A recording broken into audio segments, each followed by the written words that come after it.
I know a lot of you watching out there, especially younger viewers, you sometimes have to go to church, even if you don't want to. Maybe your parents are making you go, maybe you haven't come out to your spouse yet, but you have to go to church every week, and you don't want to go, and it's really boring, and you wish there was something else you could be doing with your time. Well, it turns out there is. All you need to do is bring your phone with you to church, and all of a sudden, you could play this amazing game called Let's Fact Check What the Pastor Says. It is kind of a little game. Anytime the pastor begins a story with, let me tell you a true story, you break out your phone, you get Google ready because you know you're about to have to fact check this. And the same thing happens if it's something even more obvious. If the pastor starts talking about creationism, be prepared to look up rebuttals to anything this person is saying.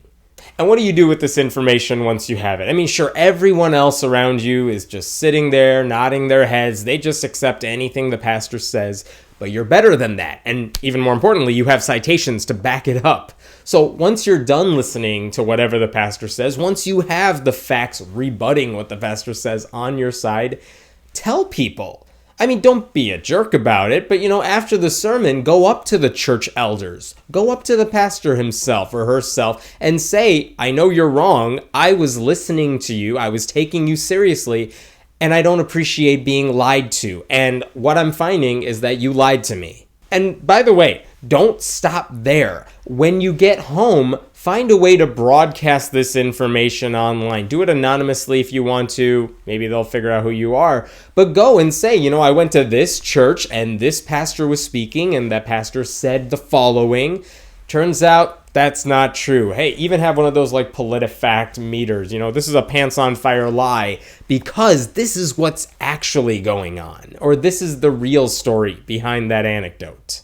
Even if you're not an atheist, I would encourage you to play this game. I mean, if you're Christian, this sort of thing is crucial because you realize that a lot of the things your pastor is telling you isn't true. And if the pastor can lie to you about the small things, the little anecdotes here and there, what are some of the big things your pastor is lying to you about? And I'm not suggesting that all pastors are lying to you on purpose. I don't even know if they necessarily know they're telling you a lie. But the truth is, they are more interested in telling a good story than they are in telling a true story. And I wish they would just admit that. I wish they would just say, this story isn't true, but it illustrates my point really well. But you'll never hear that. You're never going to hear a pastor say, this story you're about to hear about a woman turning into a pillar of salt, not true. Noah taking 2 animals of every kind on the ark, not true. Yes, there are atheists in foxholes. No, Darwin did not recant evolution on the deathbed.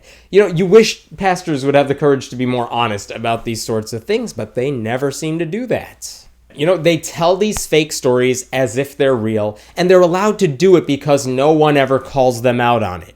So call them out on it. Bring your phone to church, fact check the pastor, and tell them and everyone else that you don't appreciate being lied to. My name is Hemant Mehta, and I write at friendlyatheist.com. Leave a comment below, and we'll be sure to check it out.